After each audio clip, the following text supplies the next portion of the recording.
The reunion at hand may bring joy. It may bring fear. But let us embrace whatever it brings.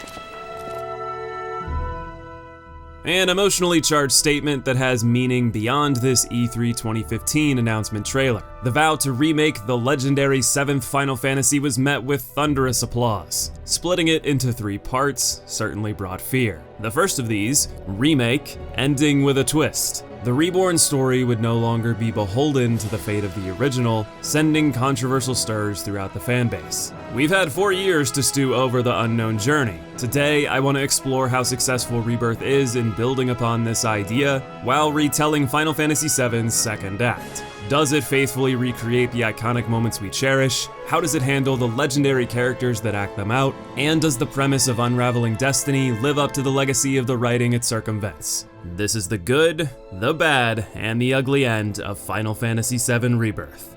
And if it wasn't obvious, spoiler warning.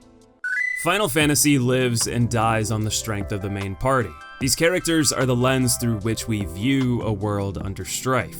Themes of corporate oppression, environmental dangers, and emotional trauma persist as relatable to us. Yet, we only care for the struggles in this universe if those who suffer from it are compelling. If the remake trilogy has a single strength to boast, it's the bonus time afforded to spend with the party. This is increasingly true in Rebirth, where in contrast to Remake's long stints with major players out of the spotlight, the entire cast is present for nearly the full runtime. Let's take an in-depth look at each individually to see what makes them so interesting, and what, if anything, Rebirth has to add. Aith Gainsborough. My favorite description of her personality I've heard is an Undercity sass lord. Question, does that make me a dumbass? She revels in toying with others in a lighthearted manner. This silliness is matched with a ravenous curiosity and care for the world around her. These antics inspire change in her environment and comrades, making her a catalyst for events big and small. Her bright contributions help outshine the painful loneliness lurking underneath. Rebirth gives you an opportunity to relive the moments of her mother's death. In a harrowing escape from Hojo's lab, Afalna and Aerith stow away in the slums of Sector 5. Afalna is slowly passing away as Aerith desperately searches for help, met only with cruelty. Only the kindness of a single stranger is able to save Aerith, but not her mother. Imagine being caged your entire life, only to lose the sole bright spot of your captivity the moment you're free. That's enough to break anyone, let alone a child. Adding in that she is the sole remaining Cetra, an ancient race predating humans with responsibility to a dying planet, and she's left isolated on many levels. The additional time these remakes have to breathe allows solitary cracks in her armor to show. There's a moment upon returning to Nibelheim where she teases Cloud about how he must have been waiting atop the water tower, looking longingly toward Tifa's window, hoping she would wave at him. After the conversation, she remains to enjoy the view. Returning later, her demeanor drops, asking to be left alone. She reveals that seeing Tifa in Cloud's hometown makes her envious and angry. Why was she robbed of a normal childhood? Why did her first love come into her life only to disappear without a trace so soon? This vulnerable scene evokes compassion for her isolated background, but it is elevated by her request of Cloud to leave her alone. Not out of petty attitude or disdain for him, she asks him to go because she would rather not lash out. Cloud replies that he's okay being the punching bag, to which she says beating up on someone she cares about does not help, it makes her feel worse. Aerith is a character that breathes compassion into anyone she meets. Whether making efforts to change circumstances of those you encounter in passing for the better, playfully putting smiles on the faces of her allies, or putting herself in danger to save the planet, she holds a fear that no one will afford her the same kindness. Her emotional stakes give significant weight to her place in the narrative. Aerith is hardly the only character burdened with a heavy past. In contrast to her, however, Barrett is the catalyst responsible for his tragic background. The coal mining of his hometown Corel was losing the energy race to Shinra. He rallied local support for Shinra to take over and install a Mako reactor, much to the chagrin of his best friend Dime. The promise of a lucrative life was short-lived, as the reactor exploded due to Shinra's negligence. Not one to take responsibility, Shinra instead razed the town and slaughtered its citizens. all to make the event appear a greater cataclysm with Corel owning the blame. Despite their treachery, Barrett owns his part in opening the door for Shinra. The losses he incurred were significant: his arm trying to save Dyne, seemingly Dyne himself, his wife, his hometown, and the respect of those who survived. Seeing them spit in his face and his insistence on bearing it solemnly speaks volumes. Every ounce of his resolve is an important characterization for his motivation to bring down Shinra. It makes you question whether Barrett is truly the planet-loving hype man he portrays, or if he's simply dying for revenge and a chance at redemption. A wrench is thrown into that question when Shinra's soldiers are slaughtered at the Gold Saucer with civilians in the crossfire by a man with a gun for an arm. Turns out Dyne survived, if you can call a mad existence solely satiated by blood-soaked vengeance really living. The ensuing confrontation with a man too far gone for redemption is a dark mirror into what Barrett could become. Both men want to bring Shinra to justice, but Dyne lacked Barrett's support system. There was no Tifa, Biggs, Wedge, or Jesse to lean on in his darkest hour, or worst of all, Marlene, who is actually Dyne's daughter. Dyne was left to stew in grief in unbearable solitude. The revelation that Marlene lives means nothing to him. His hands are too bloodstained to ever hold her again. In Rebirth, he throws himself against Shinra forces, ending his life in a way that feels more heroic than the original, but it doesn't change the core message. A warning to Barrett that he must persist against Shinra in a way that retains his humanity. That he must do right by Marlene, Corel, and the people who saved him. Rebirth's real triumph with Barrett's arc is allowing room for him to grow softer after these events. Rather than imply he'll do better, he shows it through dialogue and actions moving forward. There's a moment where Cloud affirms that he's there for Barrett, and it has a clear impact on their relationship in particular. He's much kinder to Cloud from then on, especially as Cloud's mental state deteriorates. His empathy stretches even beyond the party to side characters he previously would have waved off with brash impatience. Barrett grows over the course of Rebirth in a meaningful, believable way.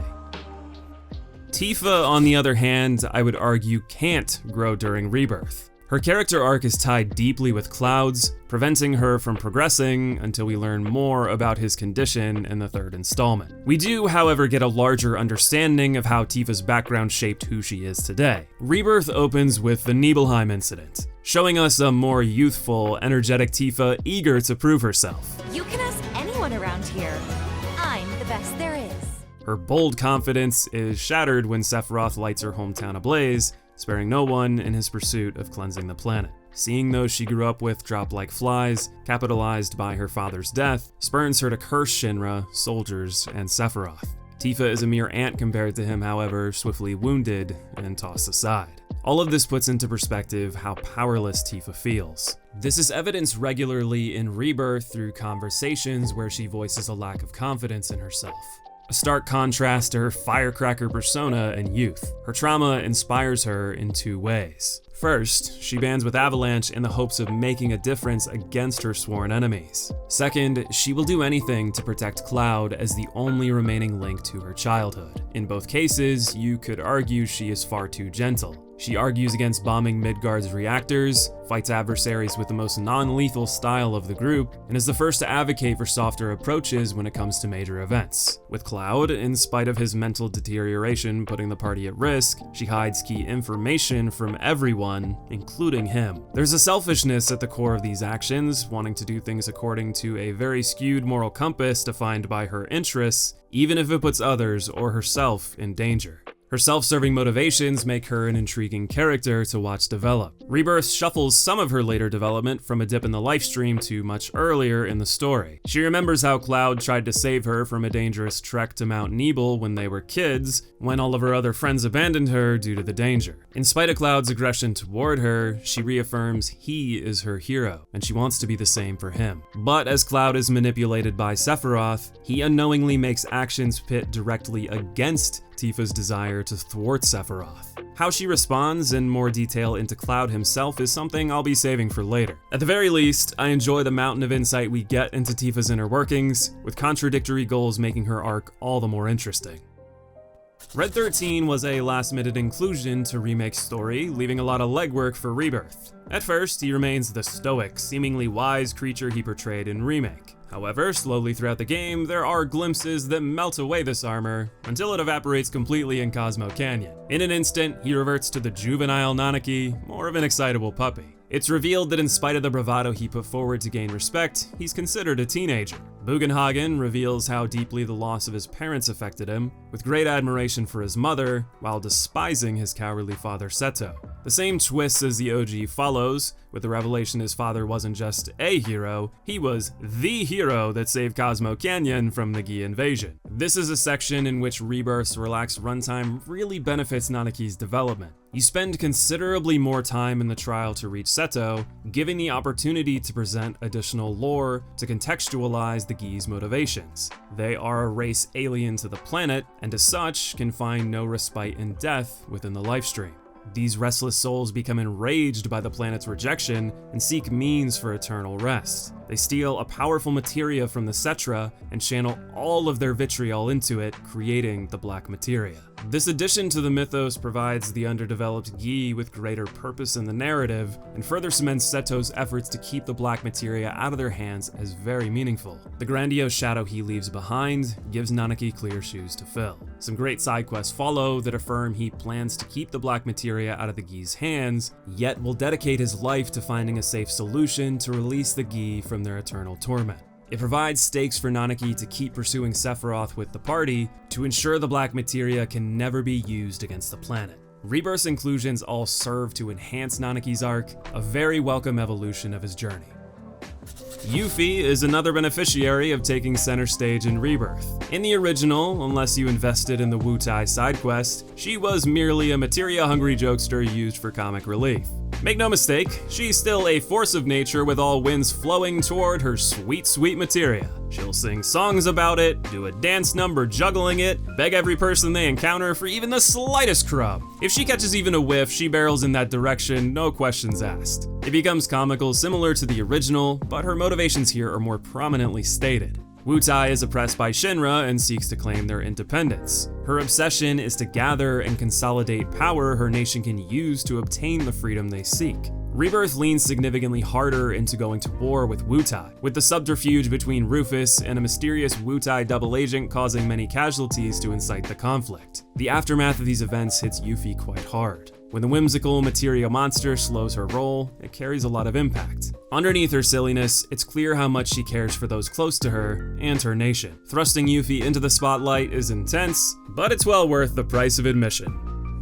Vincent, like Yuffie, doesn't get a lot of characterization without a side quest in the original, or delving into the much maligned Dirge of Cerberus. Still, he serves his purpose well. Instead of being a materia fiend, he's sweet, sweet eye candy for anyone who loves a hot edgelord vampire. And he's exactly that here in all his HD glory. He is at least introduced with some intrigue as a seemingly undead former Turk who has ties to Sephiroth, and his actions to gradually assist the party to greater lengths as the game continues builds a foundation for chemistry to grow. As of Rebirth, he stands more as a Red 13 and Remake type character that I hope is featured more prominently in the third installment. And that brings us to Cait Sith, or Cat Shi if you prefer the proper pronunciation, who I will admit is a character I've never liked. A foul-mouthed Shinra furball riding an obese Moogle is hard to take in, literally and figuratively.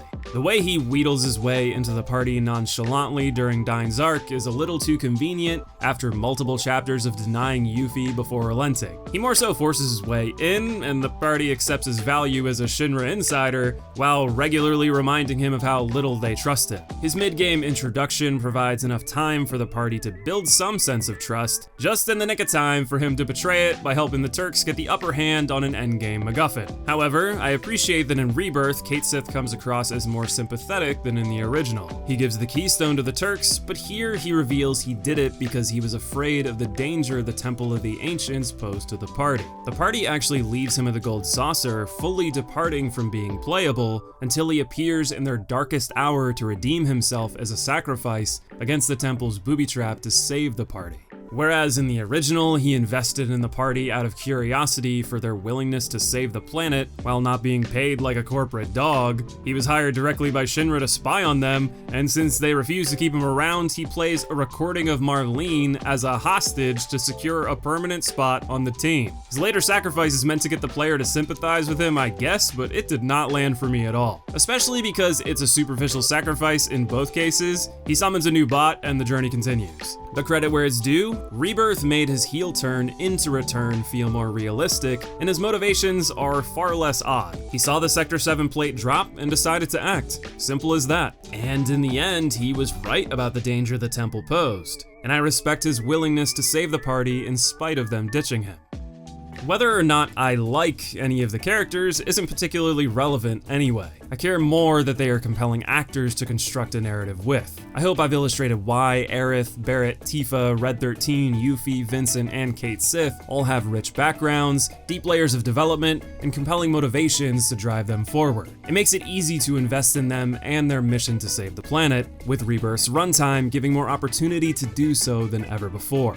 While I may be leaving Cloud and Sid out for now, I'd like to acknowledge another strength of Rebirth that benefits the former: side quests. A sort of bonding mechanic is introduced between Cloud and each party member. You can converse with them, fight alongside them, or do side quests they're drawn to build rapport. This gives a strong purpose for these side quests, making them feel far less like pointless filler than their remake counterparts. More than anything, I appreciate the attention to detail in giving unique mechanics and objectives, which gives you entertainment alongside building chemistry with your allies.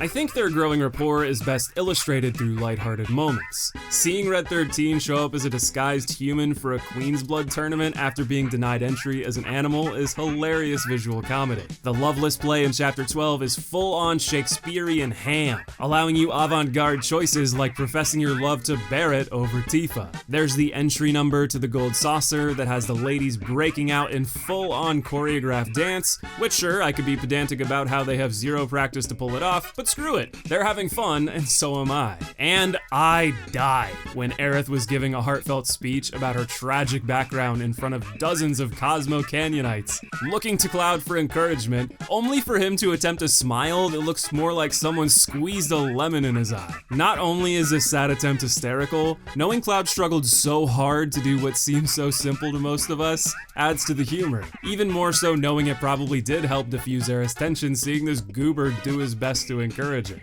Combat is of course the main vehicle for Rebirth's action. Building upon the excellent live ATB system of Remake, Rebirth adds in synergy skills and abilities that give the chemistry out of combat purpose in the thick of battle. When spending an ATB bar, you're rewarded with a synergy point. Gain 3 of these on 2 separate characters that share a synergy ability, and you can unleash a powerful limit break-like move on your foes that increases stagger, can grant temporary unlimited MP, provides a 3rd ATB bar granting access to powerful endgame abilities, or even upgrades your limit break for more potential carnage. This system gives incentive to experiment with the strengths and weaknesses of various party members, and really encourages you to find a playstyle that works for each. The amount of materia, weapons, and upgrades available to customize each give countless ways to adapt their style to fit your preferences. It's complex, yet intuitive, and fun to test out. Customizing each character adds a personal touch to each that gives another layer of investment on your end.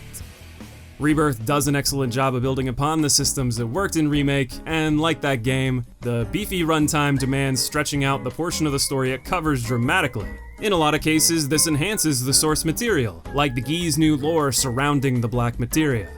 Another favorite of mine is the 7th Infantry Parade. Rather than mindlessly praying you fit in, Cloud is instead awarded the Captain of the 7th Infantry. There's humor in being so competent that you not only maintain your disguise, but are now thrust into a position of leadership. It's a great position for Cloud to flex his knowledge of Shinra's military, and sets up silly scenarios for you to enjoy while you retrieve your subordinates. There's quite a bit of strategy involved in maximizing your dance performance to gain an audience with President Rufus, and surprising challenge in the execution. Yuffie intervenes in what would have been a ceasefire between Shinra and the party, putting her on a crash course to joining up with us after a harrowing escape from Rufus's wrath. The grunts you've built rapport up with escort you throughout your escape, and leaving them behind tugs the heartstrings. Watching them salute until out of sight as you descend the elevator was weirdly moving.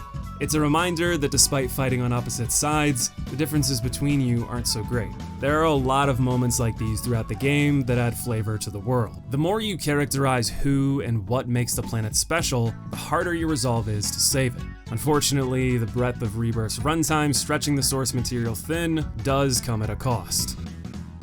A common complaint of Remake were some sections being drawn out to a crawl, absent of any substance. The Ghost Train Yard is probably the worst example, and while I didn't find any part of Rebirth that egregious, there are moments it feels padded out. Costa del Sol's Carney-style minigames are hoisted on you to earn bathing suits, bringing the story to a screeching halt.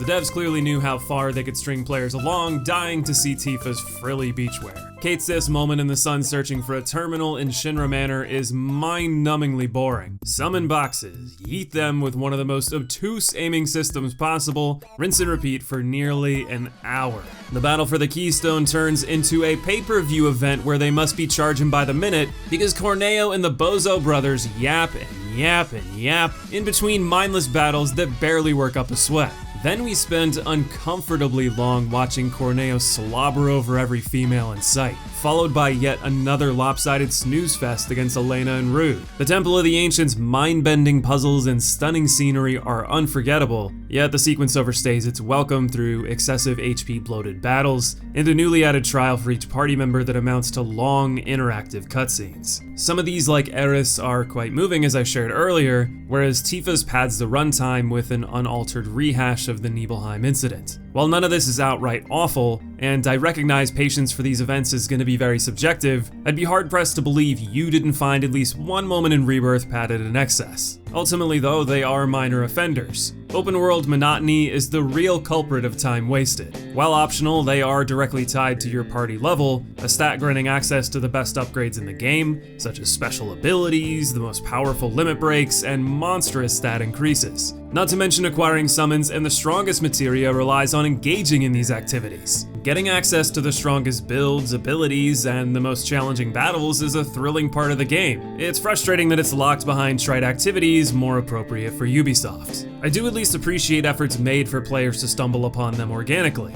Colored birds lead to lifestream formations, glowing blocks provide guidance to divine shrines, towers stand out thanks to their stature, and you'll stumble upon plenty of enemy intel if you explore thoroughly. I will admit too that these activities are enjoyable for a time, but they're reused far too heavily to not grow tiresome by the halfway point of the game, let alone the final hours. Since this video is primarily centered on the story's delivery, the biggest hindrance of these activities is how detached they are from everything. They have no effect whatsoever on the outcome of the story, and your party rarely speaks when engaging with them. Going on a streak of open-world chores brings life breathed into the world and its characters to a halt. Your only company is frequent, forced interruptions from Chatley that waste time with uninteresting, overly verbose monologues. Instead of the game locking the most compelling battle content behind a lifeless VR simulation demanding checklist busywork, imagine if they made a few select dungeons, caves, and points of interest to explore in each region, where throughout you could find unique battles, powerful materia, and at the core, a boss battle to earn summons in curated areas that match their design. Everything Chadley holds hostage could have made up the world, eliminating lazy objectives in favor of breathing more life into the landscapes you explore. I respect how robust Rebirth is.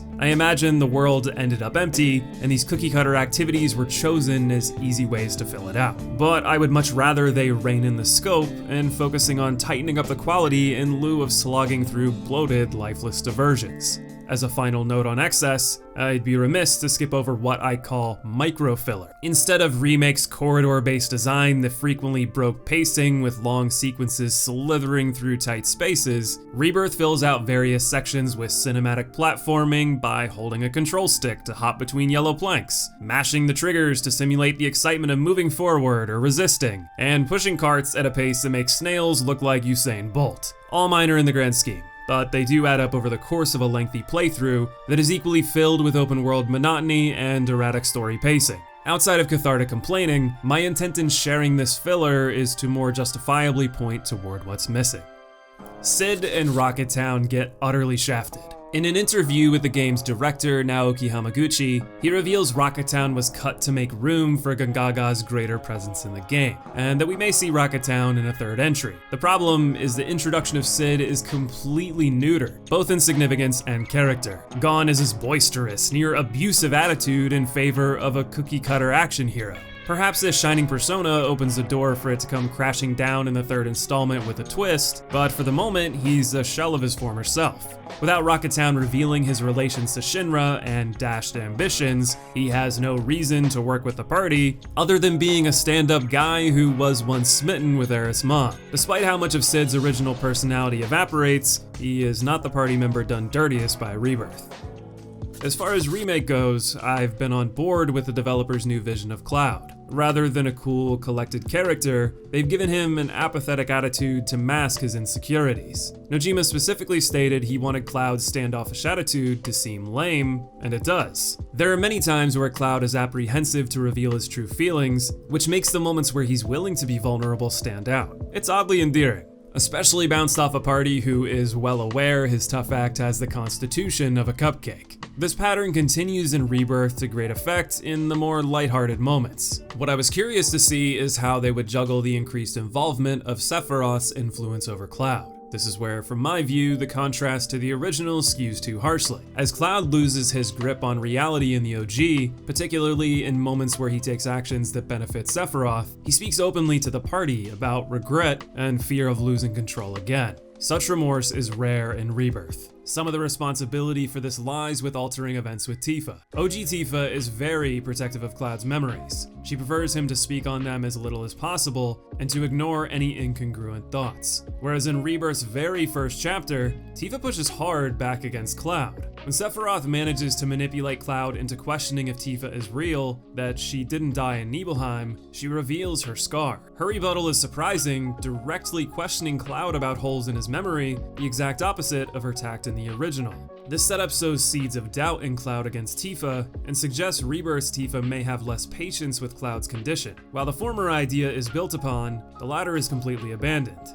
Cloud's fear that Tifa isn't telling the truth spurs him to push her into the livestream during a bad episode, shuffling a major event they share into a solo journey for Tifa. Her memories of Cloud saving her in youth are restored. The aftermath of his actions are the only time he shows remorse and fear for his mental instability. But rather than interpreting it as Sephiroth's influence, a new concept muddies the water. Rebirth introduces soldier degradation, the idea that all soldiers are doomed to wither and to poor health from the Mako treatments. Though Tifa could reveal Cloud's distorted memories to help him piece together a different cause, she instead tries to assure him with no foundation that he isn't degrading, and that she plans to save him like he saved her all those years ago. By waving off this one moment of vulnerability, it reveals more about Tifa again, that she desires not only to protect Cloud, but to preserve him. She must believe him learning the truth is worse than his mental state, and this is where the idea of challenging his beliefs is abandoned. There's another opportunity to do so in Nibelheim in another Rebirth shakeup. Cloud remembers Zack of his own accord, however, he falsely recalls him in place of the grunt who likely perished in the currents of the Nibel River. He even wants to tell Aith about these new memories after she revealed her love for Zack in Gongaga, but Tifa tells him to keep quiet and that she'll tell Aith. In many ways, the more direct lengths Tifa's willing to go to keep up Cloud's charade adds further intrigue over the original. So why am I discussing Cloud and the bad? I think this arc is compelling, yet there's something it breeds I greatly dislike.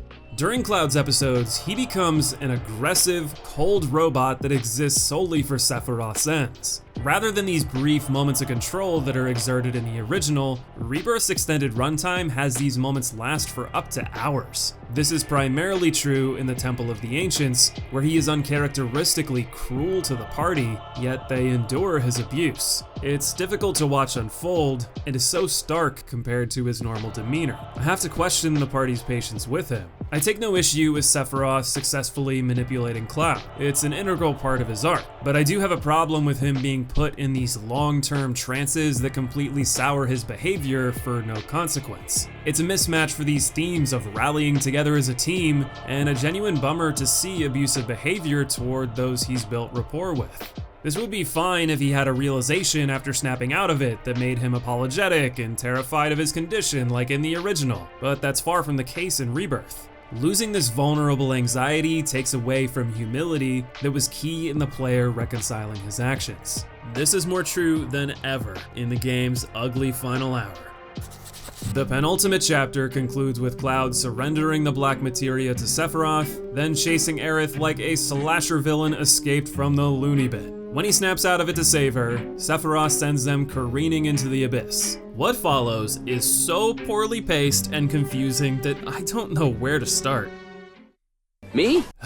Why not? You may have noticed nary a mention of Mr. Gongaga's presence in Rebirth until now. That's because it's a nothing burger. The opening scene shows Zack witnessing apparent corpses of Tifa, Barrett, and Red 13 being loaded into Shinra helicopters while he whisks away a lifeless Aerith and Cloud, whom he carried into Midgar just now. We're given no immediate answer to this scene that immediately cuts to the party safe and sound and calm, but I've seen enough media to know we're either looking at split timelines or alternate universes. Handling these narrative devices requires the utmost care to avoid plot holes, deflated stakes, and utter confusion, all of which rear their head by Rebirth's end.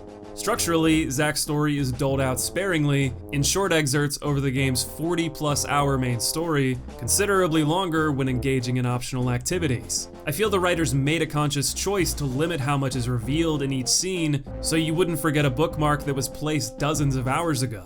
This results in meandering through a lot of pointless filler, especially if you've already pieced together he's in an alternate universe. It makes Zack's arc feel pointless, which is a shame since his survival was a major stinger to excite players at the end of Remake. You can lump Biggs into that sloppily written stew as well. He's only alive in this alternate reality too. One question this raises is how this version of Biggs from Remake knows Cloud the mercenary, but Zack lived and brought another Cloud from the outskirts of Midgar. Don't think about it too hard though, because you sure aren't getting an answer. Zack's story ignores such questions and instead concludes in one of two ways. Saving Biggs from blowing a reactor only for him to get shot and make his own daring escape, or choosing to save Cloud instead by raiding Hojo's lab, only to be confronted with the same fate he originally met. Or actually, wait, I guess he was just weighing those options at the church? It's not made clear before Sephiroth magically appears and cuts a hole in reality Zack falls through so he can show up for 3 minutes of dual fighting fan service before he's banished back to the B plotline reality. His ending resolve is that if the universes came together for those few minutes, maybe they can again. Zack's arc feels like a throwaway of Remake's setup, as if the writers had no idea how to conveniently fit his survival into the main plotline, so they had to make up a reality where it makes sense. And with their execution, I would argue it still doesn't. Frankly, Zack can't exist without revealing the entirety of Cloud's arc, which the writers must have realized, and sidelined him at least until that concludes. It makes his time in Rebirth feel like a needless diversion. Speaking of, shifting back to Aerith and Cloud's perilous plunge, they land in an alternate reality where Aerith requests a date before the end. Knowing what's coming, it's a sweet thought she wants to spend a bit more time with Cloud, but I can't deny it's another thing that harms the pacing. You get a shell of Aerith's iconic forest scene, marred by whispers, who are underexplained servants of whoever is most convenient at the moment, be it Sephiroth, the planet, or fate, better known as the writers. When Cloud awakes, they are nearing Aerith's location. I'd like to note that rushing the sequence is a further example of what I'm referencing with Cloud. They give no time or attention to fear of what Sephiroth made him do, which, mind you, wasn't only surrendering the black materia, he chased Aerith like a Cetra bloodthirsty madman. You can take this overrush sequence as urgency to save Aerith, but he really should be questioning if he's the best man for the job. There's no such reflection, and it really takes away from Cloud's development. The descent to Aerith is similarly rushed, gating the party away with whispers long enough for the fabled moment to occur. I have so many problems with the way this scene is executed. Cloud is able to snap out of Sephiroth's control and parry his blade, though not enough to save Aerith. Wait, actually she's awake. Does that mean she's alive? Nope, wait, there's blood everywhere. Or is there? It's difficult to tell between a barrage of mixed messages. This obfuscated montage dilutes what was once a very focused, impactful scene. Instead of attention being drawn to the emotions of the moment, your mind is scrambling to piece together what actually happened. As with the original, little time is given to process as you're ambushed by Jenova. This transition, battle, and music is a well-done homage to the original, whereas that game showed restraint afterward, the need for finality in this middle child demands more action.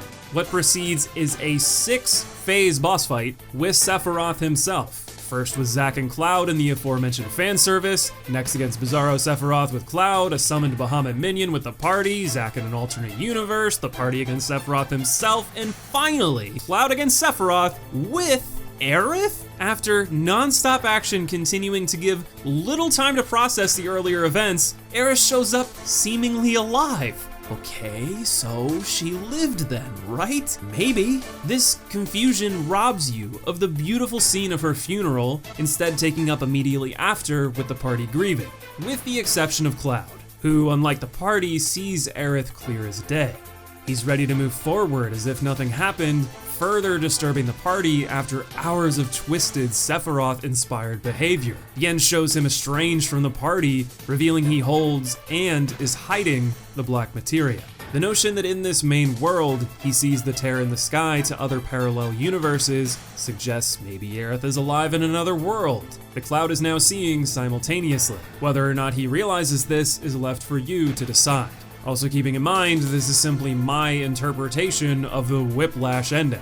Let's assume this is the case, that Cloud's parry saved Aith in another reality, but she is dead in his. Sephiroth's reveal to Cloud of multiverse theory gave him the ability to view alt Aith, or perhaps this is further manipulation by Sephiroth. Who knows? I doubt the writers even do yet. The director himself stated he hopes there will be many thoughts, conjectures, and guesses as to what this all means, until the third installment. He notes it won't be soon due to the tumultuous, lengthy nature of modern development. Regardless of how this twist turns out in a few years, I can only look upon what's in front of me today. In the case of Zack and Aith, this whole multiverse route serves a single purpose: to remove the consequence and permanence of death. Both deaths are crucial to Cloud's development as a character. For this reason, Zack's survival was forced to be inconsequential, and allowing Aith to survive in any capacity robs him of another opportunity to steel himself, to confront Sephiroth in spite of his fear. The speech to the party, affirming his resolve and pleading with them to fight alongside him, while saving him from himself, is absent. Instead, these events serve to put further distance between him and the party. He's hiding the black materia from them, and from their point of view, he shows not a care in the world that Aith is dead. And that's putting aside how harshly his treatment of them skews from the original and Rebirth. Remake's promise of telling us an untold tale was mostly a farce. The vast majority of Rebirth is an on-rails remake of the original, and there's nothing wrong with that. The cheers back at E3 2015 were to see the classic fully realized with modern technology. I do think the premise of iconic characters defying their original fates is a compelling twist on a remake. But you can't have your cake and eat it too. If you're gonna follow the original to nearly the letter, you better make damn sure the deviations you take are worth rewriting history. Rebirth works wonderfully when it follows a predetermined script, using its extensive runtime to add additional lore and context to it. For 95% of the game, this fires on all cylinders, with only minor hiccups. Unfortunately, cramming multiverses, gratuitous fan service, and deliberately baffling writing into the final hours leaves a bitter aftertaste. One the third game will have to reckon with to tie things together with any sort of satisfying conclusion. Oh, it feels good to get all that off my chest after sinking 90 hours into the game. If that's not a ringing endorsement, I don't know what is. It's a stunning game that was an absolute blast to play. Don't mistake my criticisms of the muddled, new age story for not enjoying the game. It's easily my game of the year thus far, and arguably the best AAA game I've played in the last few years. The journey is no less important than the ending, and Rebirth is stellar for nearly its entire playthrough. I can't say I hold much hope for where the story deviations are going, but I'm psyched to see the third act fully realized in a few years anyway. Until then, I want to thank you for watching, and I'll see you in the next video.